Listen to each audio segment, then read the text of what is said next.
The wind howled across the high plains of Montana Territory, tugging at Lena Whitmore's bonnet as she sat stiffly on the wooden bench of the wagon. The sun beat down on the prairie, painting golden strokes across endless fields of yellowed grass. It might have been beautiful once, but today the land felt like a trap, wide, exposed, and waiting. Her younger brother Nathaniel sat beside her, his boots dangling just above the dirt road, his freckled face squinting into the sun. He was only 10, and yet in the past 2 weeks of hard travel, Lena swore he'd aged years. Their father was gone, killed back in Virginia during the last days of the war, and now it was just the two of them, part of a larger wagon caravan inching westward with hope stitched into its seams. "Don't fall asleep," Lena said, nudging Nathaniel gently. "We need to stay alert. This is Cheyenne country." He nodded, lips tight, the innocence of his youth buried under dust and fear. Lena glanced ahead where Mr. Breen, the caravan leader, rode his gelding with a rifle slung across his back and a grim expression welded to his jaw. And then the sound cracked through the air.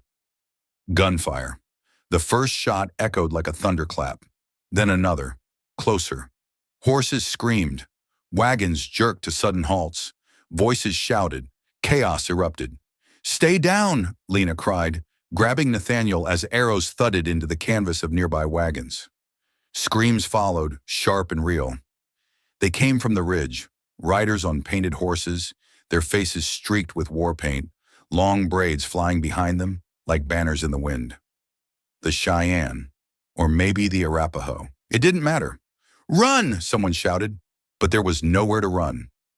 Lena yanked Nathaniel down behind a barrel. The wagon beside them exploded in splinters, struck by something fiery. Dust filled her lungs. Her heart pounded so hard it drowned the noise. Through the chaos, she saw a man fall from his horse, blood soaking the front of his shirt. "Nathaniel!" she screamed, but he was no longer at her side. She turned in panic, just in time to see him being dragged by a warrior toward the trees. "No!" She bolted forward, but a hand grabbed her, hard. She fought, kicked, screamed, but she was thrown to the ground. Her cheek hit dirt and pebbles. Someone tied her wrist roughly, and the last thing she saw before the world turned black was Nathaniel, vanishing into the woods. The world came back slowly, the rhythm of a horse beneath her, the smell of leather and dust, the sting of ropes against her wrists. She was slung sideways across a saddle, her head pounding with every step of the journey. Voices murmured around her, foreign, low, clipped. Her mouth was dry as bone, her eyes open to a dusky sky, and the silhouettes of riders stretched out ahead. She shifted slightly. The movement didn't go unnoticed. "You are awake," came a voice. She twisted to look. The man riding the horse, her captor, glanced down at her. Young, dark eyes, strong jawline. He looked more like a stone carving than a man, his expression unreadable. "You do not speak?" he asked. Lena swallowed. "Where are you taking me?" He said nothing, just looked ahead. They reached the village after nightfall. Firelight flickered between hide lodges. Shadows moved. Children peered from behind legs. Warriors returned on horseback, dragging wounded and bodies alike. She was pulled down from the saddle, her legs buckling. Someone steadied her. Maybe the same man. Maybe not. Then he came. A tall man emerged from the shadows. Older, proud, every head turned. The chief, the way the warriors made space for him, Lena could feel the power coiled in his silence. He studied her for a long moment, his gaze hard. "She is white," one of the warriors spat. "She brings war." The chief raised a hand, silencing him. "She is just a girl." "Then she should die before she becomes something worse," another barked. But then Lena's captor stepped forward. "She does not deserve death." Whispers surged through the gathered crowd. "You speak for her, Talon?" the chief asked. He nodded once. "I do." The silence that followed was thick as smoke. Finally, the chief spoke. "Then she will live, for now." That night, Lena sat by a small fire, her wrists still bound. She watched the flames like they held the answers to everything. She didn't cry, not yet. Talon approached quietly, crouching beside her. "You should rest," he said. She stared at him. "Why did you speak for me?" He didn't answer for a long time. Then, because I've seen enough killing, she studied him in the firelight. And I have not. He gave a slight nod. That's why you're still breathing. Then he stood and disappeared into the dark, leaving her alone with the flames and 1,000 questions that burned almost as hot. The morning broke gray and cold, a heavy mist crawling across the earth like a living thing. Lena's eyes opened to the low crackle of embers and the muffled rhythm of village life stirring around her. She sat up slowly, her muscles sore from sleeping on packed dirt. Her hands were still bound, tighter now as if someone had retied them during the night. She wasn't dead. That in itself felt like a strange victory. A woman approached, a Cheyenne elder, her face a map of age and wisdom. She handed Lena a crude clay cup filled with warm broth. No words, no smile, just a nod. Lena sipped cautiously, the salty warmth easing the dryness in her throat. She muttered a soft, hoarse thank you, even if it went unheard. Across the fire pit, Talon stood speaking with the chief. Black Bear, they called him. Lena had heard it in hushed tones the night before. The old man's expression was as unreadable as ever, but Talon's jaw was clenched, his body tense. Whatever they were discussing, it wasn't good. Then Black Bear turned and walked away. Talon came over without a word. He carried a knife. Lena flinched. I'm not here to hurt you, he said. He crouched beside her, reached for her wrists, and with a clean swipe cut the ropes binding them. Her skin burned where the cords had bitten deep. She blinked, unsure whether to thank him or run. I convinced them to let you walk free in the village, he said, voice low, but not beyond it. If you try, you won't get far. You mean I'll be hunted? I mean they're scared, he said, and for the first time Lena thought she heard something close to empathy.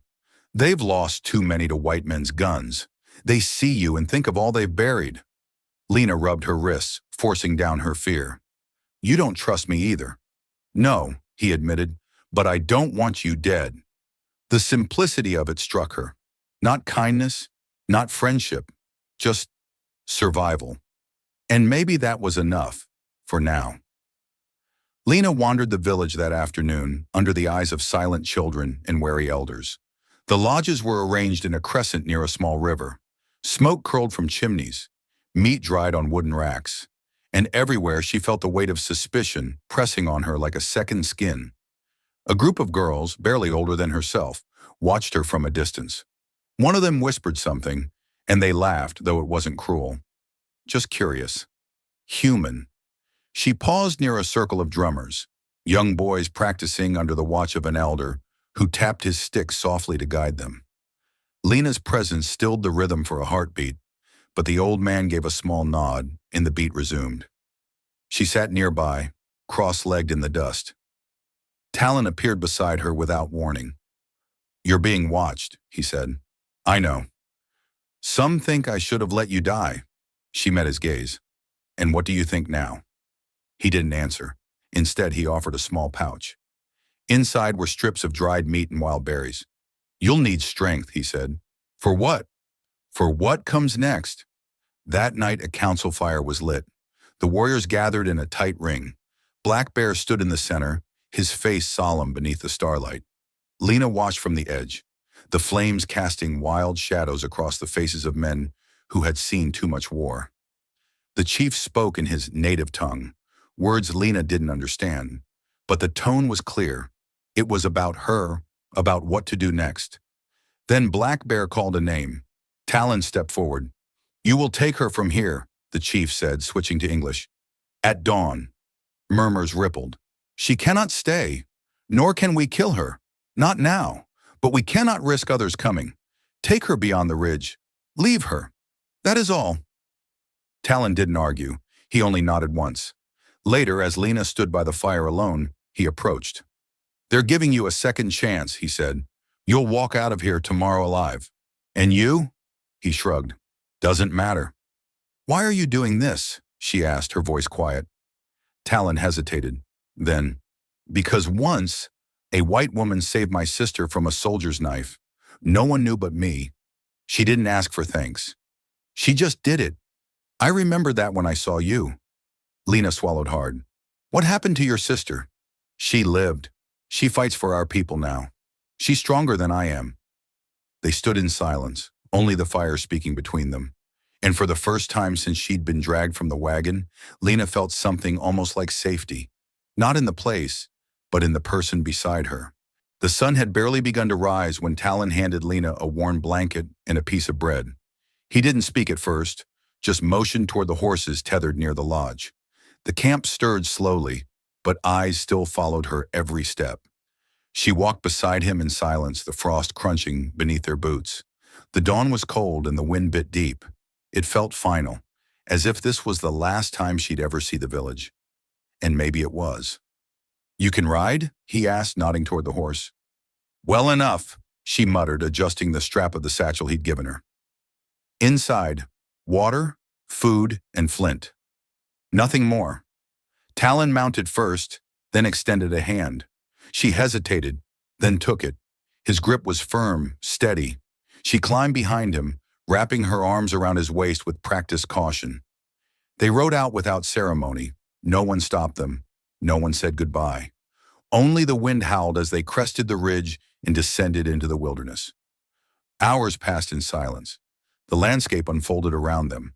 Pine-covered hills, narrow creeks, and distant buttes like sentinels watching over the land. Birds cried overhead. A pair of deer bolted at their approach. And still, Talon said nothing. It was Lena who broke the silence. "So, where are we going?" He didn't look back. "There's a place, a cave. My sister and I used it once. It'll keep you safe tonight." "And then," he shrugged, "you'll decide." That wasn't comforting. She gripped the saddle tighter. "You're not planning to just leave me out here." "That was the deal." She stared at the back of his head, anger flaring. "A deal made without me. No one forced you to come. I didn't have much choice." His jaw tightened. "Better than dying in that village." Lena fell silent again, but her heart burned. By mid-afternoon, clouds had rolled in, low and heavy. Thunder grumbled somewhere beyond the hills. The wind picked up, colder now, sharper. They reached the cave just as the first drops began to fall. It was shallow but dry, tucked into a ridge of stone, with pine branches hanging over the entrance. Talon dismounted and helped Lena down without a word. He moved like someone who belonged to the wilderness, whose every motion was measured by survival. They gathered firewood together. He struck the flint. The spark caught. Soon they sat in flickering firelight, steam rising from their damp clothes. "I wasn't always like this," Lena said quietly, staring into the flames. Talon looked up. "I had dreams. I used to draw. My mother said I had a gift. But now, I don't even remember what my last drawing was." Her voice cracked. "I don't know who I'm supposed to be anymore." Talon poked the fire, then spoke without looking at her. "You're whoever survives." She blinked. "Is that all there is?" He finally met her gaze. "Sometimes that's enough." Night fell. Outside, the rain beat against the stone like distant drums. Inside, Lena leaned against the cave wall, knees hugged to her chest, watching Talon carefully. There were questions she hadn't dared ask, about his people, his scars, his past. But something in his stillness told her this night was different. "You didn't have to bring me this far," she said. "I know. So why did you?" He was quiet a long time. Then, "Because you didn't scream when they took you." "Not once. You fought like someone with fire in their bones." "I respected that." Lena looked away. "That wasn't bravery. It was fear." Sometimes they're the same thing. When she awoke, it was still dark. The fire had died down to embers. Talon wasn't asleep. He sat with his back against the cave wall, his knife across his lap, eyes on the storm outside. Always watching, always waiting. Lena shifted closer, just enough that her shoulder brushed his. He didn't flinch. "You could have left me days ago," she whispered. "I know." "Why didn't you?" Talon's voice was low, raw. "Because I don't want to be like them." "Who?" "The ones who don't see people. Only enemies." Lena swallowed hard, her voice small. "What do you see when you look at me?"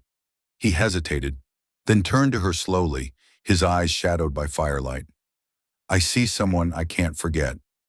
And for the first time, Lena felt the weight between them shift, not in fear or survival, but something else. something dangerous and tender all at once. She didn't move away, neither did he. Outside, the storm began to break. The morning after the storm was colder than expected. Mist clung to the ground in silver waves, and the trees whispered with the weight of damp leaves. Talon stirred the fire back to life with practiced efficiency. Lena sat nearby, her blanket wrapped tightly around her shoulders, the events of the night before a quiet hum beneath her skin. They hadn't spoken much after what he said. "I see someone I can't forget." Those words still echoed through her, sharper than any blade. But now there was no room for reflection, only motion. Talon handed her a strip of dried meat and water from his pouch. "We move," he said simply. "Are they coming?" she asked. He didn't answer. That was answer enough. They moved quickly through the forest, careful to leave no trace. Talon kept a low profile, always scanning, always listening. Lena followed closely, every nerve on edge. Around midday, they found a narrow stream. Talon crouched, studying the mud near the edge. "Horses," he said. "3, maybe 4. Her breath caught. "Yours?" He looked up. "Not anymore." They moved again, this time even faster, cutting through the trees and scrambling across rocky ridges. Every snap of a twig made Lena's heart hammer. Every bird cry made her flinch. When they reached a high ledge overlooking the valley below, Talon motioned for her to stop. He pulled a small piece of bone from his pouch, a whistle carved with Cheyenne symbols, and blew it once, sharply. A few moments passed. Then silence. "They're close," he murmured. She touched his arm. "You said they wouldn't follow." "I said they shouldn't." They made camp by a half-fallen tree just before dusk. Lena built the fire this time, mimicking his movements from the cave. Her hands shook, but the spark caught. "Better," Talon said. She looked at him. "You're teaching me." He shrugged. "You need to survive." "That's not why." He didn't respond. Instead, he sat across from her, watching the shadows stretch between them. "You're not the same man I saw in the village," she said. "You didn't really see me." "I do now." The fire crackled.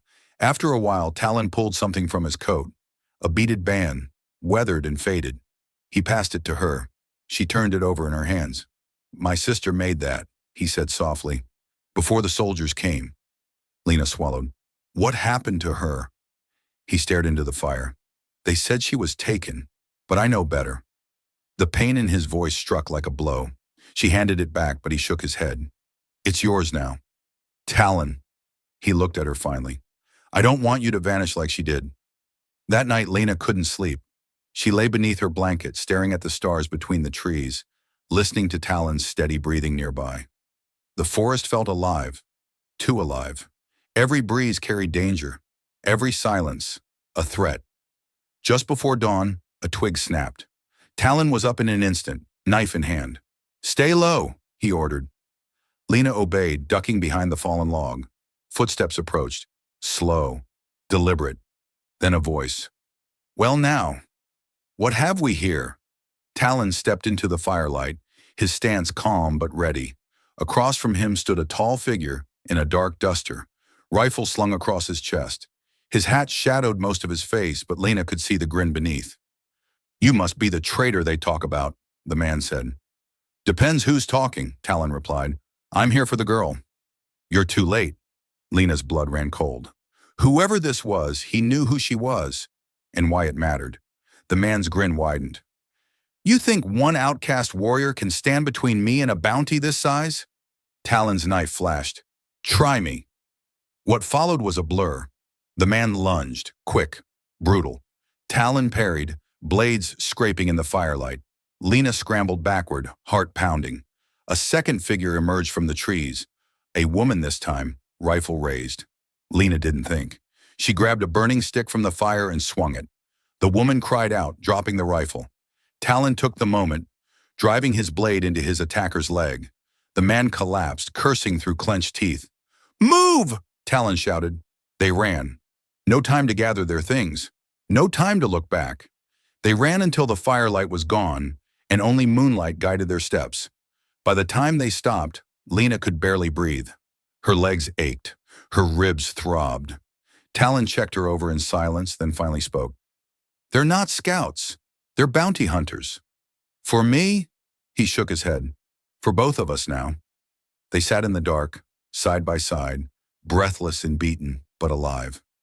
We'll never be safe, will we? Lena whispered. Talon glanced at her, eyes shining in the dark. Not unless we make our own place. She looked at him, really looked, and knew, without question, she would follow him anywhere, even into firelight. The next morning the sky was a blanket of gray, heavy and still, like the land was holding its breath. Talon scanned the ridge ahead, his eyes narrowing as a crow passed low overhead, wings spread wide. They're getting bolder, he said. Lena adjusted the band Talon's sister had once made. It fit snug on her wrist, a quiet symbol of something unspoken between them. You think they'll try again? They don't just want the bounty, he murmured. They want a message. Lena didn't ask what kind. She already knew.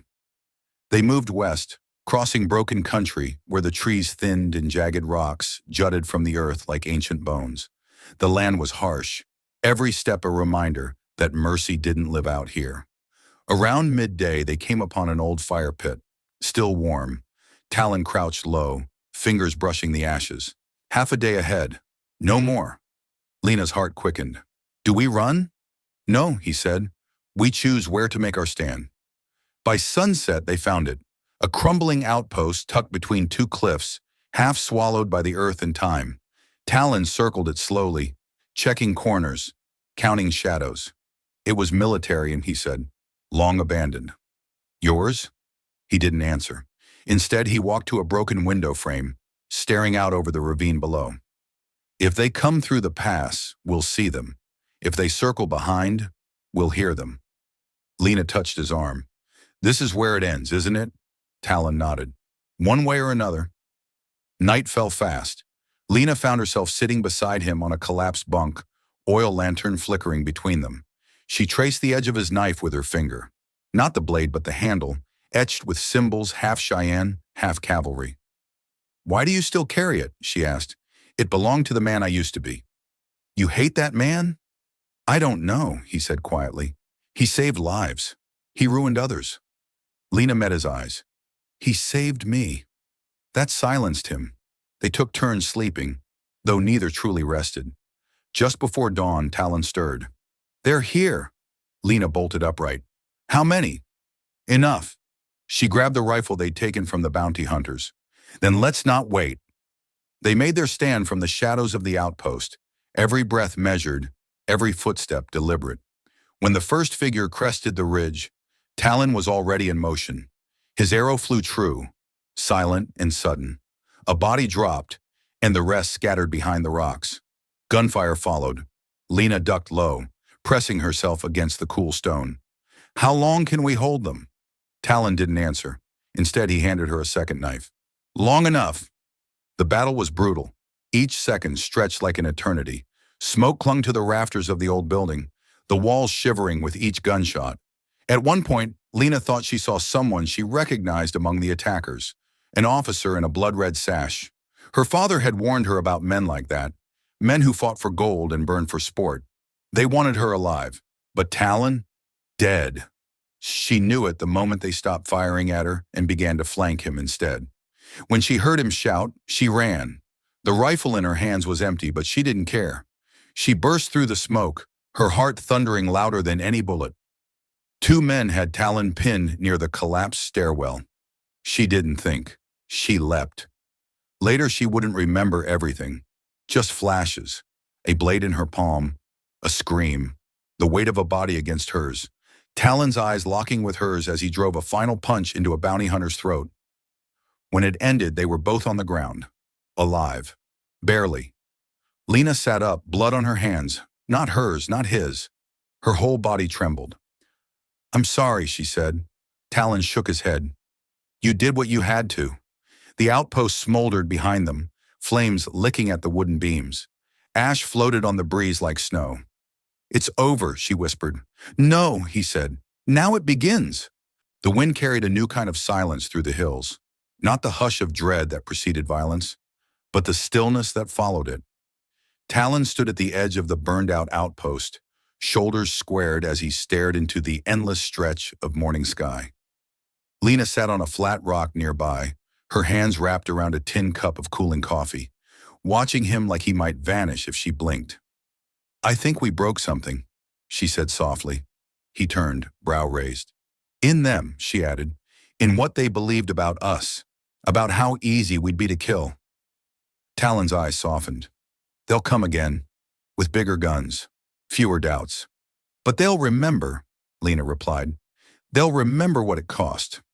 They buried the dead together, Talon offering each man the same silence, whether friend or foe. When Lena asked why, he said only, "Because even bad men have mothers who weep." By dusk, the graves lined the back slope of the hill. Small piles of stone marked each one. "They'll track us again," Talon said, wiping his hands with a rag. "Even after this. You still sure you want to stay by my side?" Lena stepped forward. "You gave up everything for me," she said. "So now I'm giving up everything else. For us."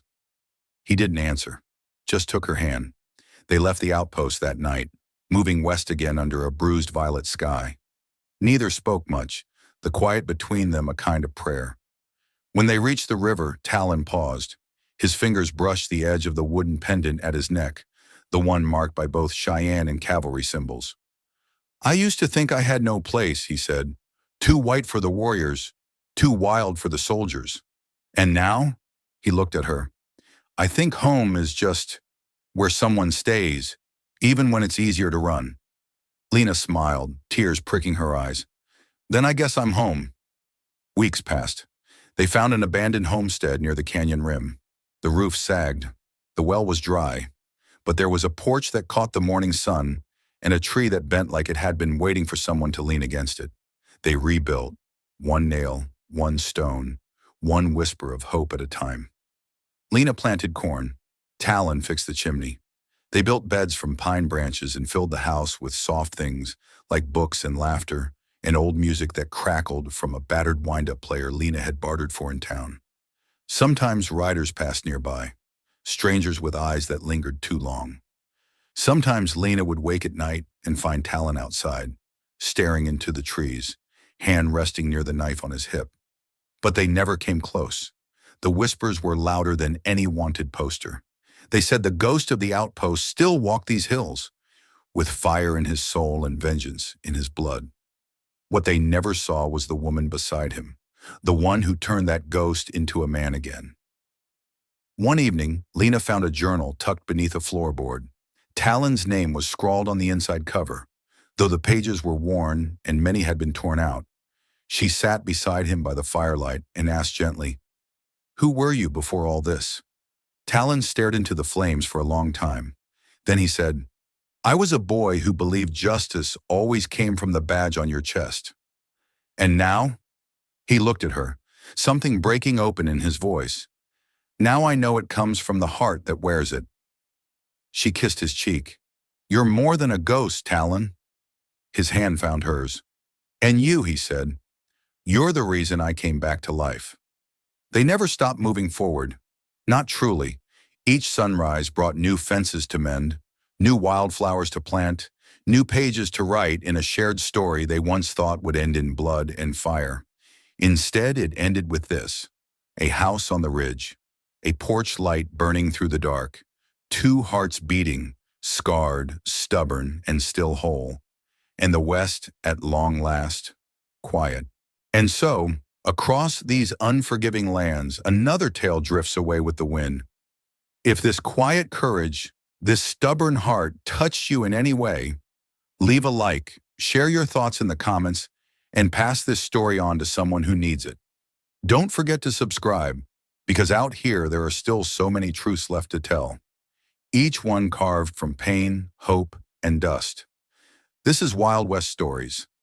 Thank you for watching.